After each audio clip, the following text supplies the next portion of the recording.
What's good, y'all? It's Jay here, and I'm here to give y'all another CvS2 set breakdown. This time around, I'm going to cover a specific matchup from a specific set that I still watch every now and then to make me feel something. It's the Kiku UWB FT5 exhibition at Olympic 2020, and we're going to be covering all of the times that the Kiku and UWB had C-Sagat mirrors.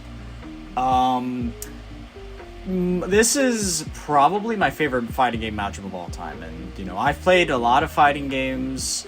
I've played a whole slew of matchups. This one's my favorite, hands down, simply because it has everything that I like to watch personally. I mean, obviously that's subjective, but from my viewpoint, it's peak. So let's get to watching. Notice that Kiku is entering this first match with a life deficit and meter deficit, so that's going to be something to keep in mind moving forward, because not having a level 2 on hand immediately means that he's going to have to work his way up to get said level 2 to bring a level of threat to the table. So let's see. Immediately goes for a jump. Risky. Very risky, but it ended up working out. I mean, he immediately went for it. And as you can see, UWB, he was walking back, so he got caught in proxy guard, and Kiku did space this jump in perfectly, so he did get away with this jump in, but a lot of times you'll see that these jumps get DP'd, or worse, get hit by a high Tiger Cannon super. But this time around, Kiku got the jump in. And now here it is. This is Sagat neutral, ladies and gentlemen. It might not look like much, but it's beautiful. So Sagat neutral, C-Sagat neutral specifically, you're walking back and forth. Really, when you are, playing footsies, what are the big 3 things you're looking out for? You're looking out for stand fierces, jumps, and rolls. Stand fierce is your main poke in this matchup because stand fierce hits Sagat crouching. It has very good range. It cancels into super, if you get a whiff punish or something like that. And just in general is more preferred than Crouch Fierce in some aspects, but you can use both if need be, but a lot of times you're going to be using Stand Fierce because of its superior range and damage. You're looking out for jumps, of course, because you don't want Sagat to just jump at you, because if you do and he gets in on you, he can jab you constantly and then do a bunch of block strings, break your guard, and hit you with a nasty super. We don't want that. And for rolls, well, Sagat has a really, really good roll that has next to no recovery. And if you overcommit to a poke, he could just roll past it and jab and then punish you. We don't want that either. So, moving forward, that is kind of what you're going to see. Now, there are other pokes aside from Stand Fierce used in this mirror, obviously. You have your Stand Shorts, your Low Forwards, and the aforementioned Crouch Fierce. Stand forward, but for the most part, those, aside from stand forward, you don't really look out to whiff punish those, especially stand short. Stand short is way too fast, but yeah, we'll see how this match develops. So as you can see, he got a first attack, he's throwing Tiger Shots. Now, Tiger Shots in this mirror aren't necessarily bad by any means. I mean, it's still a fireball, but they're very risky. Like, if UWB decided to roll here, because he was not expecting 2 straight Tiger Shots, if he rolled past this fireball, then Kiku would have gotten punished by, like, a jab, low forward super. Fireballs, Sagat's fireballs are a little slow, so a lot of the time, you can avoid them pretty easily, and you can catch his limbs if you're jumping over them. So you're gonna want to use these a little sparingly. You could still use them as pokes in this matchup, of course, but they're risky. They're a lot more risky than some of his other options. But as you can see, he did hit him. Okay.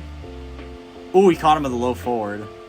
Now you can see they're both trying to feign jabs here. There's the uppercut. Now, why are they pressing jab? Because you'll notice they kind of just press jab randomly, even though jab is obviously whiffing from far range. The reason why is simply because, well, when you're walking back and forth, you are looking at the opposition's Sagat and you are waiting to see them attack. It's a similar way to how you can react to Ryu throwing a fireball based on if you see him do a different kind of motion other than walking. So if you, throw out a jab, you can hope that the opponent will get a little too trigger happy and press a poke on that jab, whiffing, and then you getting the whiff punish. Most times it doesn't end up leading to anything, but it's good to throw out nonetheless because jabs are basically impossible to punish on reaction. So you kind of risk nothing by throwing it out there, and if it does work and you do elicit a reaction from the opponent that you can capitalize on, then it was worth it in the end. But yeah, he uppercuts him easily right there.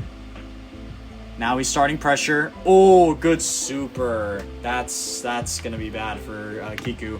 So level 2 Tiger Raid is weird in the sense that you can block the super after the flash, but you can only do that if you hold down back very quickly after the flash.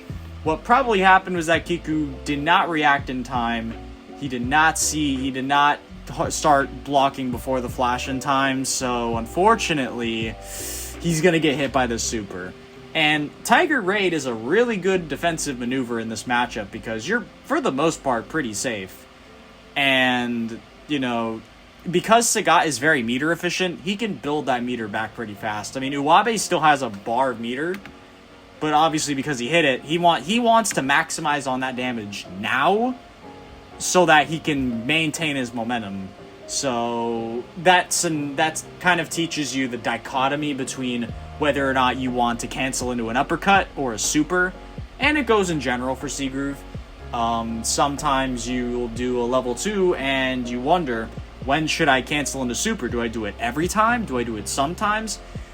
Really, it depends on the flow of the match, and in this case, UWB wants that immediate impact of the super to fully get the round momentum. And as you can see, his life lead is still pretty big. Kiku does have basically 3 bars. He's gonna get 3 bars a meter. So it's not exactly unwinnable for Kiku because a level 2, level 1 combo on UWB is also going to bring him to near death. But in instances like these, it is recommended that you try and go for the super just so you can have the round momentum. And Sagat does just fine without meter. So, you can afford to just dump all your meter on this combo and you won't necessarily be left with nothing. Good jab. Okay, back to playing neutral. Good whiff punish. That's the kind of stuff that you'll see a lot. So as you can see, just out of range. Just out of range. I mean, you could see here, the hitbox doesn't really show it, but if I'm visualizing it in my head, he was very close to getting hit here. He thought he spaced it perfectly, but no. And UWB sees this. He is crouching, but it doesn't matter. You can punish with either of these buttons. The difference is 100 damage, which who cares? So yeah, he's gonna hit him right in the balls with this crouch fierce. Going with stand shorts now. That's a smart move. Because look at Kiku's life. I mean, he has pretty much a sliver of health left. And normally, stand short doesn't offer a whole lot of reward on its own. It can cancel the super, but as you can see, UWB doesn't have access to one at the moment. So he's just kind of sticking out stand shorts to kind of whittle his life down to the point of death. And not to say that you don't use stand short in situations that aren't kill scenarios, because stand short is a really, really, really, really good poke, even without, just using it to bait death scenarios. It's just that in this case, the reward for hitting it is you win the match. So you're going to lean on this a lot more than, say, you're trying to fish for whiff punish fierces because you want to get the damage. The damage doesn't matter here. All you need is to get the hit. And that's what he's doing here. You can see he's not pressing fierces, he's pressing shorts. Another thing about pressing shorts too is that they're less risky compared to fierces. Yeah, they can still be whiff punished, but not as easily as stand short can. And stand short is completely safe on block. So he's not risking much by just throwing these out. And, oh, he tried rolling in, but see, that's the beauty of, you know, staying back and reacting. And that's one of the things that I mentioned earlier, is looking out for rolls. Stand short, by the way, is also quite an active normal. I forget the exact amount of active frames, but it's more active than light normals are usually. So you can punish Sagat's 2-frame recovery, or no, 3-frame recovery with stand short and get the punish. And note the range that he's at when he tries to roll in. This is a really good range to be at to react to rolls, because you also avoid the potential of a roll cross-up. And you'll see this a lot in like the Iori matchup, for example, where he's going to try to stay at a range where he can both threaten Rekka and a cross-up roll, and that's something you don't want, because that means that roll punishes are going to be really, really difficult, if not impossible, because of how he crosses you up. At least punishes that are strikes. You can still throw them, of course, but when you're sitting at this range and you're looking for jumps and rolls, you're going to want to punish the roll with a strike. And as you can see, he's going to roll in, but nope, he gets punished with the stand short. And UWB takes match number 1.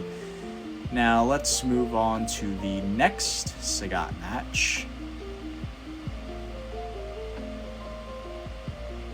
Alright. Now, this Sagat match.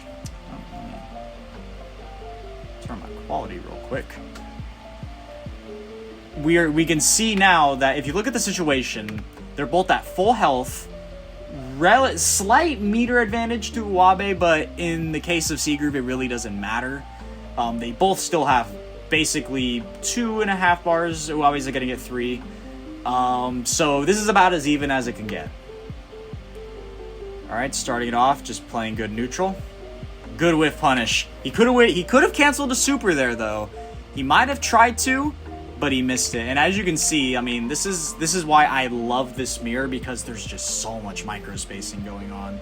It's not just walking back and forth mindlessly. A lot of people see that and think that it's mindless. It's not. If you are really playing this matchup the way it's meant to be played at the highest level, each walk that you're doing is incredibly important, because you're trying to weave just outside of stand fierce range. And that is exactly what Kiku did here. You could see barely whiffed him, but when you're putting your mental stack into this one button and you see this, you already know what to do. Stand fierce. Unfortunately, this was his opportunity to cancel into level 2 Tiger Cannon and then, you know, bag in some massive damage, but unfortunately he didn't do that. So big missed opportunity there, but he still got a good whip punish. Okay, throwing out stand shorts, RC fireballs. Oh, he jumped at him and he tried to retaliate with just a simple jump back normal. That's also a good anti-air, by the way. Just doing a jump back air normal, and in this matchup it works fine as well. He reacted a little too late to uppercut, which is why he just decided to do that quick jump back. Oh, walked right into that. That is one of the reasons you use Crouch Fierce in this matchup.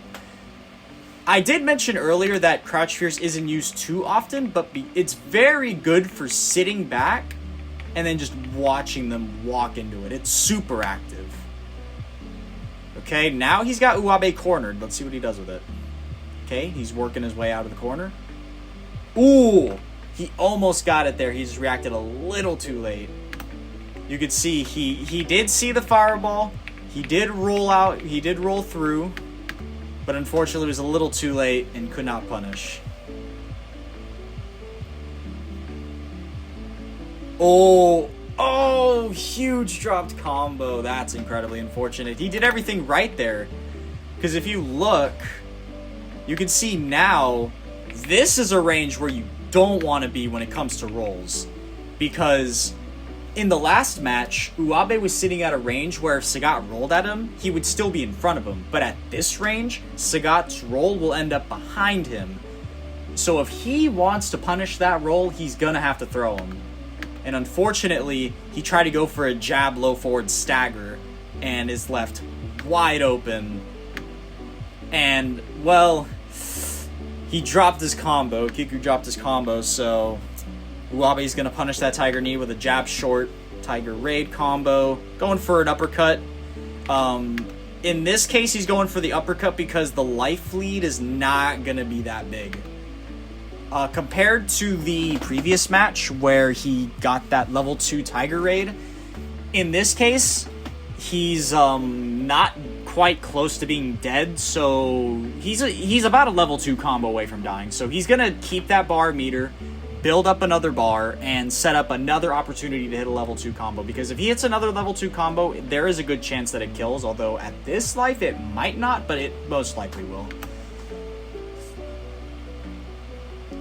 Nice. Using low strong as a meaty. You can see this button doesn't get used too often. I mean, it can work like a little up close, but most times you never see it outside of meaties because it's +5, I think. Yeah, it's +5, so you can link that into a jab and then, you know, go from there. So it's a really good meaty tool. And Sagat doesn't really have any other good meaty tools aside from, well, Crouch Fierce, of course, and his cross-up, his jump short cross-up. So aside from those two buttons, this is where the niche is for this button. Okay, back to neutral.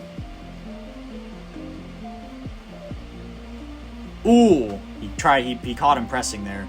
Now that's a situation you don't want. So he jumped at him here. He's trying to jump at him. The first one goes unnoticed and he doesn't punish it. Then he tries to go at him again. This time he pressed a stand fierce and he was probably expecting him to just stand still or press again like he did in the previous scenario. Right there, I think this was the situation he was expecting in the previous, in that attempt. He was expecting to press, and press stand fierce, he did. But then, that happened. Luckily, he hit his jump heavy kick very early, so he's not going to be able to link off of that. Ooh, hits his jabs. Tried jumping at him, but as you can see, stand fierce is very good for stopping pressure, or jump pressure resets. Just swatted him away, basically.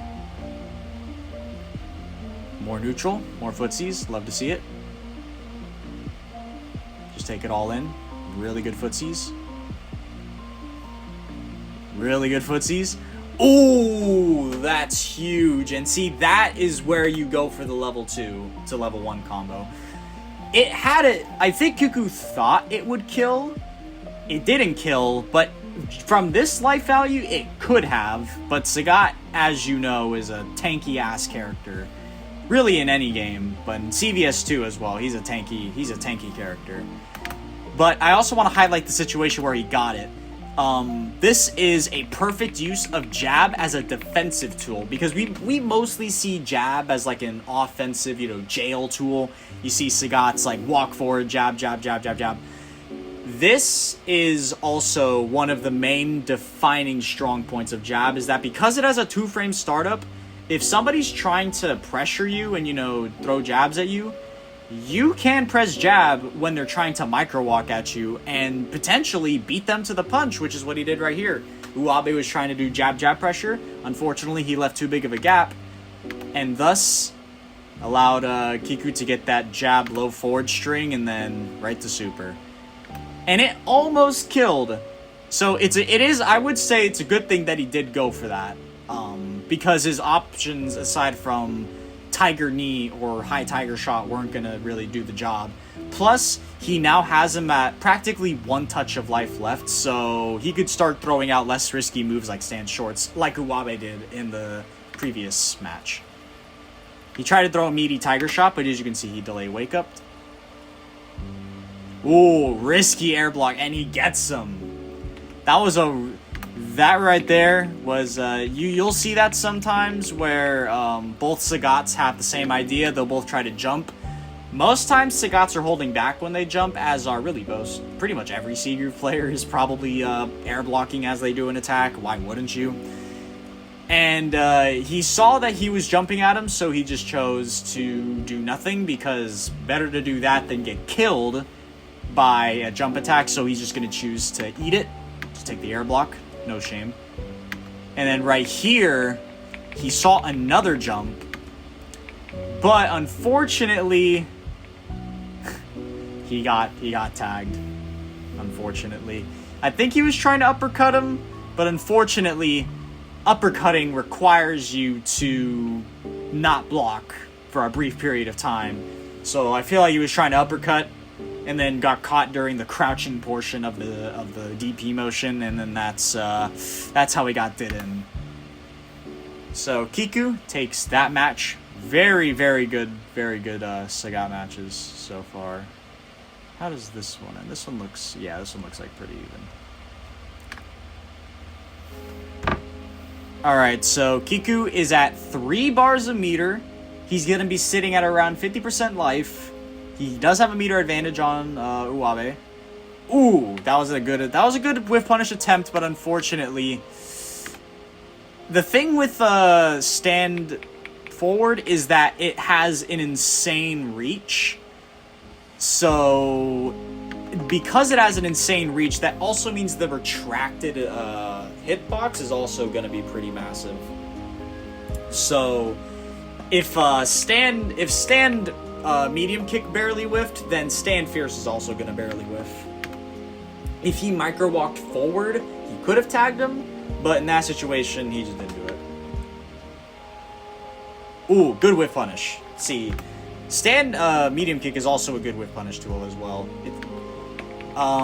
It is slower compared to stand fierce, so that's why you don't see it as often, but because stand medium kick has a longer range, you can use it in whiff punish scenarios like these.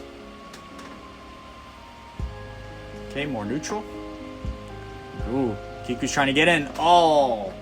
Now that time, well, then you see the jab working as an offensive tool. Walking forward and then jabbing beats whatever he was trying to press. Combos into super. He comboed a super there just to get some momentum. Yeah, he didn't waste a bar, but he used a bar. It doesn't really matter. He gets a hard knockdown. He's pushing him further into the corner.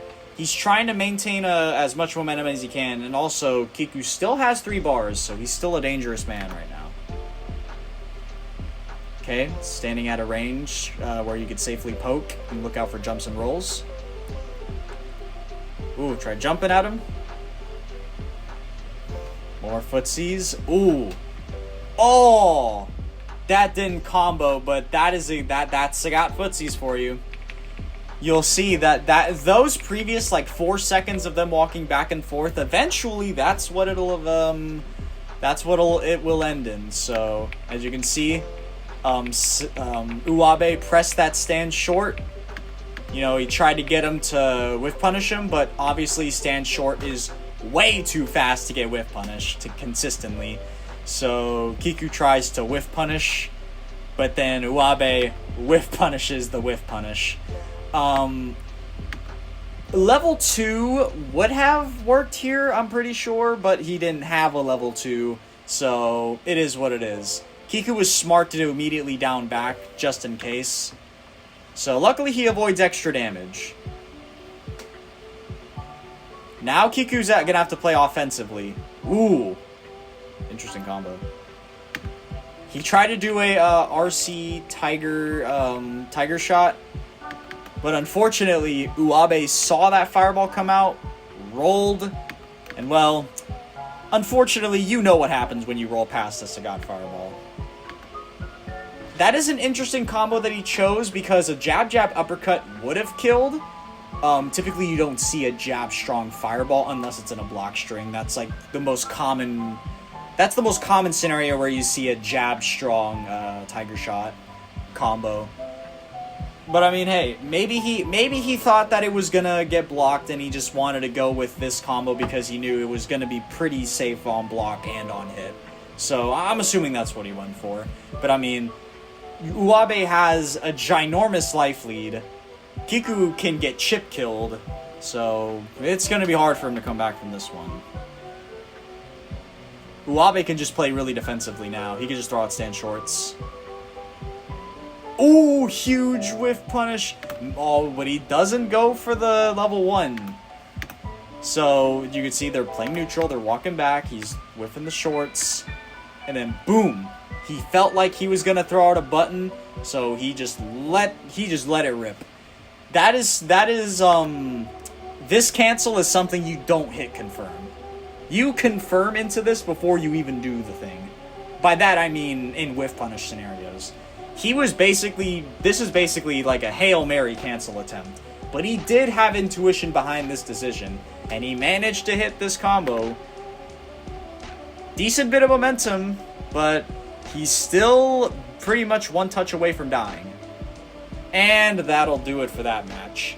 Both Sagats were hoping to roll in, but unfortunately UWB saw that roll and, well, he hit it with a simple low short. It's a tighter punish than you might think, but, you know, these guys are pros. They know how to punish rolls pretty well. And, alright, on to the next match.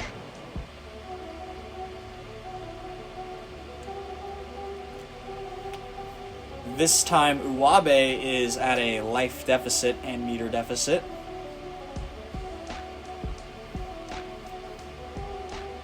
More footsies as per usual. Try to go for an empty low. Not the worst option. I've seen that work. Okay, now Kiku has him. Ooh, but then, of course, you know, UWB answering with jabs. So UWB kind of got a little too comfortable with walking back, so Kiku just simply walked him down. Sometimes, you know, you gotta take what the opponent gives you, and if he's basically just walking back and putting himself in the corner, so be it. And, well, when you're doing walk jab pressure, eventually you are going to walk at a range where you need to extend the gap between the jabs to be able to regain your space. And that, well, allows UWB to jab. He gets a trade, but it creates enough spacing such that, you know, he doesn't have to worry about constant walk jab pressure. Kiku's gonna have to actually, like, jump in or roll in, and that kind of puts the pressure on him to make a decision. And of course he tried jumping at him. UWB smartly chose to press fierce. Now, Kiku could have rolled in, and if he did, that would have been very bad, but UWB kind of sensed that Kiku would, you know, try to jump in and reset the pressure. So, good on him for doing this poke. And there's the uppercut. Goes for the roll cross-up. Ooh, risky reversal by Kiku, but it works. And the... oh! That's tough. So, yeah, he tries to go for an ambiguous cross-up.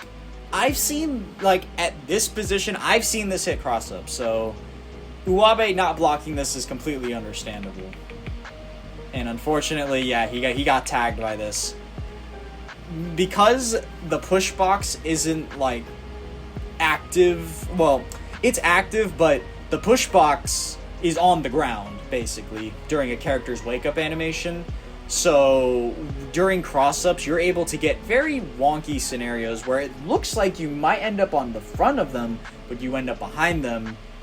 But in this case, UWB thought that was what was going to happen, but instead, he ended up getting hit on the front.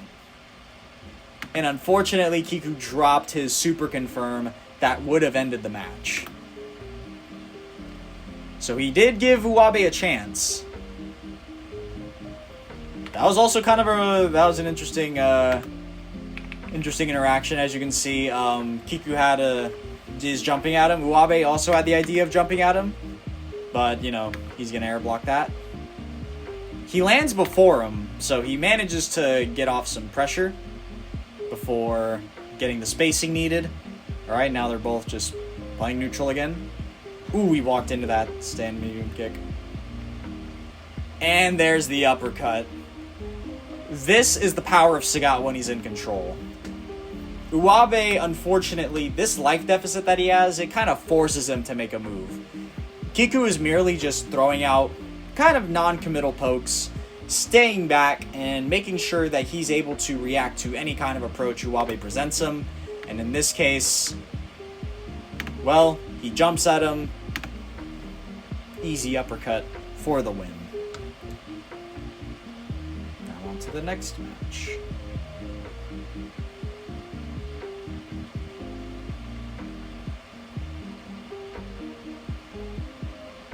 Oh wow. Yeah, Kiku's Chun got on a roll later on in this set. I do remember that. Like, he was giving UWB Sagat the business.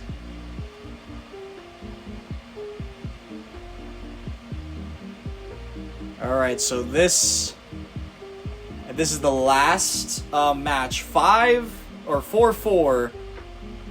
Last match, winner takes all. Now, UWB did just use up his meter to kill Chun, but they are going to be at pretty much the exact same life. Kiku has 3 bars, and that's going to be the difference maker. Alright, both Sagats again playing footsies. Ooh, huge whiff punish, but just doesn't cancel. As you can see, he sees that crouch fierce, and then he just thinks, well, I mean, if you're pressing crouch fierce, there's a good chance that you might be waiting back, waiting for me to press. And then just bonks him on the head. See, there's that jab strong fireball block stringer. In this case, it's a short, strong fireball. I like these empty, or not, these early jump heavy kicks that Kiku does. They're very powerful in the matchup, but they can also be punished in some situations. But a lot of times, they're very good when you are jumping and you are afraid of the Sagat anti-airing you with an uppercut. So, yeah, you do miss out on being able to convert off of the jump in, but at the same time, every hit matters in this matchup. So even getting a single hit is great for round momentum purposes. And he almost punished him there, but if I go frame by frame...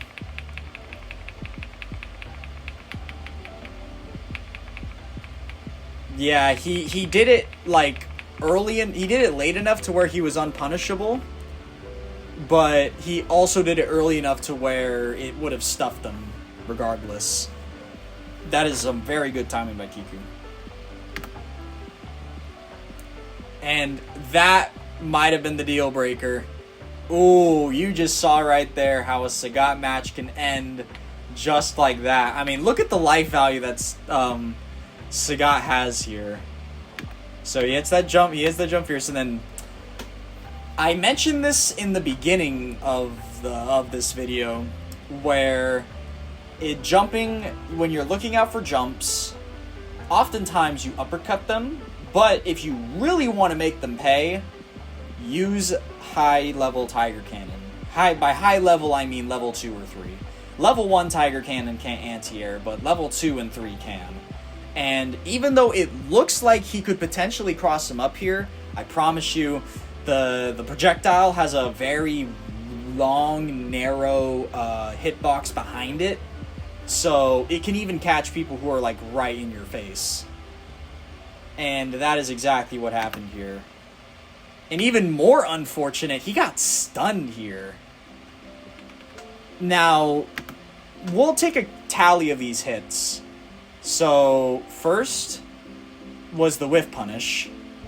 He gets hit by the whiff punish. Then he gets hit by the jump heavy kick. Then he gets hit by the stand strong. Then he gets hit by the jump heavy kick.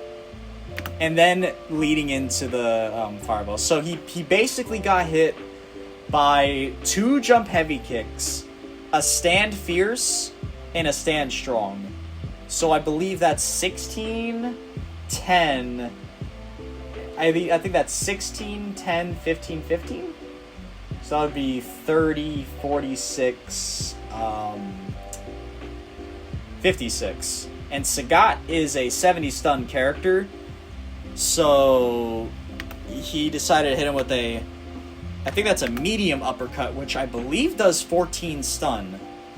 Or, like, slightly more than that. Basically, what I think what we just saw here is he barely got stunned under some very tight circumstances. Because blocking during your dizzy counter, it doesn't reset your dizzy while you're blocking. So, if you're, you know, blocking stuff like UWB was during this match, like here, he got hit by the Fierce and the jump in.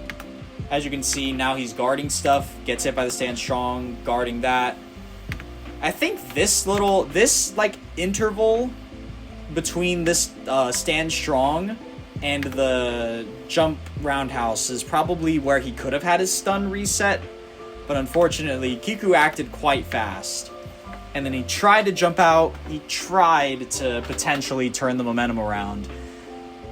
But yeah, it's incredibly unfortunate for him how basically he got stunned and his stun counter was probably very close to resetting. But unfortunately, that's not the case. And you know, that uppercut, I mean, look at the damage on that. And then he still had a meter to spare because he started the round with 3 bars a meter. So, of course, why not go for the max damage combo available? Jump Fierce, Close Fierce, Raid.